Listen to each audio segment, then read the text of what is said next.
Irish stew. Today we make it with beef. Back 100 years ago or so, they used to make it with mutton. What is mutton? An old girl sheep. We're going to use beef cubes today. I think it's also called stewing beef. And what you're looking for is marbly beef. Here's a piece here. Got some marble. Don't cut that out. Marbly. The reason you want that is it's going to add a lot of great flavor. If it's too lean, it's going to be dried out by the time you finish boiling this down.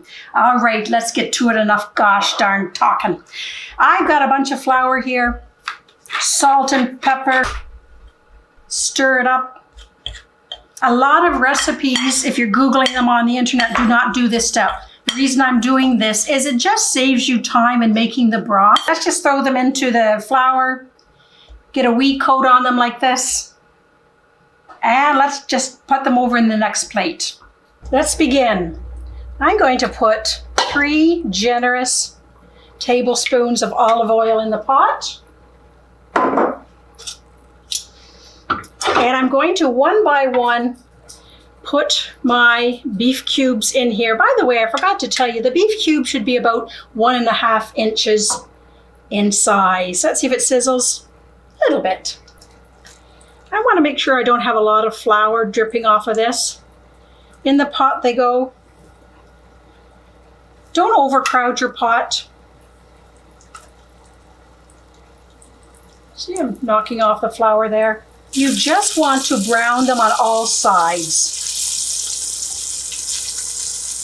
Once this batch is done, I'll put it on a dry plate and do my next batch. Cooked up all the beef and I've got some really nice beef dust. Going to add some beef broth just to break it up.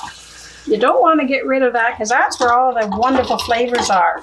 I am now going to add the beef back in.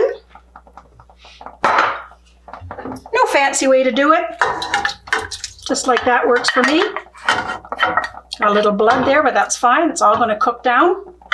I am putting in the rest of that beef stock, which is about 4 cups. Something they had back in Ireland for many, many years is a good Guinness. This is called a stout. It's a dark beer. Oops. I am going to put in about a cup. 1/2 cup. 3/4 of a cup. 1 cup. A tablespoon of sugar, a tablespoon of Worcestershire sauce, 3 bay leaves, about a tablespoon of dried thyme. Stir that up. You sure smell the beer. I'm going to bring this mixture to a boil, then I'm going to bring it down to a simmer. Of course, no Irish stew would be anything without its potatoes. I'm going to say about 3 pounds of potatoes here, and I'm going to cut them into about 1-inch cubes. I'm going to add that to the stew. In addition to that, I have 2 cups of carrots. Again, cut them into about 1/2 inch. And I have 1 really nice big onion. A lot of people probably saute the carrots and the onions with a lot of butter and then throw them into the boiling broth that I already showed you. What I like to do is I like to throw them all in one pot. I have a feeling that a couple of 100 years ago, that's how they would have done it. We've got a lovely boil here, as you can see. Let's add the potatoes to it. Carrots, onions. How about a teaspoon of salt? A little more for good measure. Some fresh pepper, and they would have added to this mutton and everything a good generous supply of fat. I'm going to put in, looks like about 2 tablespoons of butter. Stir that up.